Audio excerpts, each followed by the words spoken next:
Телеканал «Эфир». Почетного звания «Заслуженный артист Российской Федерации» удостоенные ведущие мастера сцены, солисты балета театра имени Мусы Джалиля Нурлан Канетов и Артем Белов. Соответствующий указ был подписан президентом России Владимиром Путиным.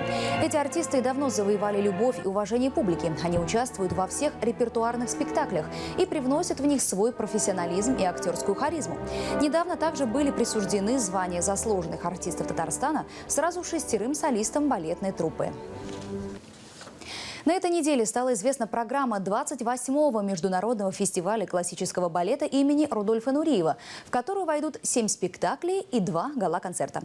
Впервые в Казани выступит Национальный большой театр Республики Беларусь с современной хореографией. О том, кого ждать и почему в Казань не приедет труппа Мариса Бежара, в материале нашего культурного обозревателя Дмитрия Пивоварова. Новый фестивальный график сродни стремительно развивающимся творческим открытием месяца, обрушившийся на голову ведущих солистов, артистов оркестра, вокалистов, концертмейстеров и работников постановочной части. Череда правительственных наград определяет сегодня лица лучших из лучших. Впрочем, обновление проходит стремительно, как и рост профессиональных навыков.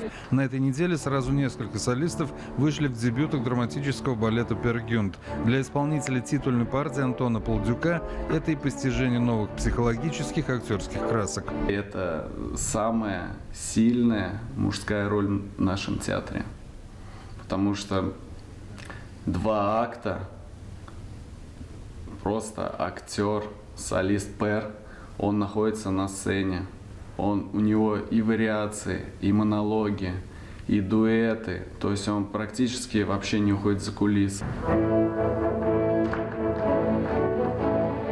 Несмотря на то, что фестивальная афиша «Пер Гюнд» не заявлен, подспорьем станут весьма любопытные работы, в том числе премьерная история о Дон Кихоте в постановке художественного руководителя Владимира Яковлева, новая сценография и новые составы. Будут открытые купюры, которые не были в предыдущем спектакле. Поэтому один спектакль, который мы будем создавать здесь со своими актерами, мы отдаем нашим актерам. Будет Кристина Андреева танцевать, она блистательная балерина. Надеюсь, Олег Ивенко тоже примет участие.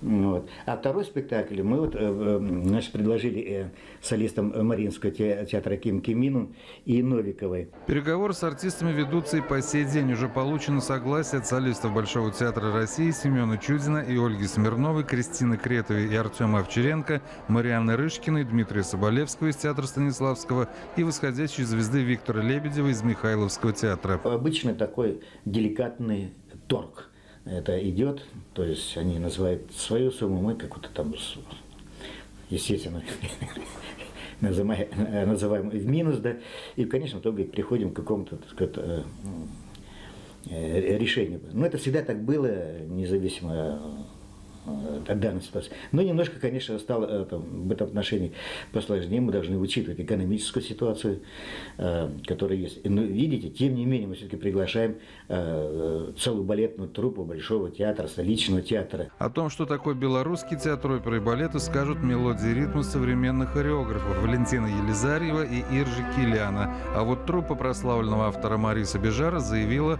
о вежливом отказе, сработав на политические моменты. Когда вели переговоры, значит, с труппой Бежара, да, вот они там так, можно сказать, косвенно сказали, что вот, мол, санкции существуют, что Россия, значит, причем тут это балет и причем тут это политика, конечно, непонятно, да, вот, так что я думаю, что с Бежаром у нас ничего не получится, не получится, санкции ведь не вечные.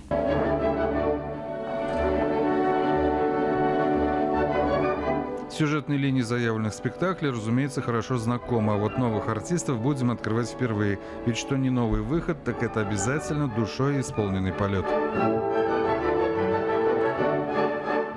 Дмитрий Пивоваров, Альфред Камилевский, телеканал «Эфир».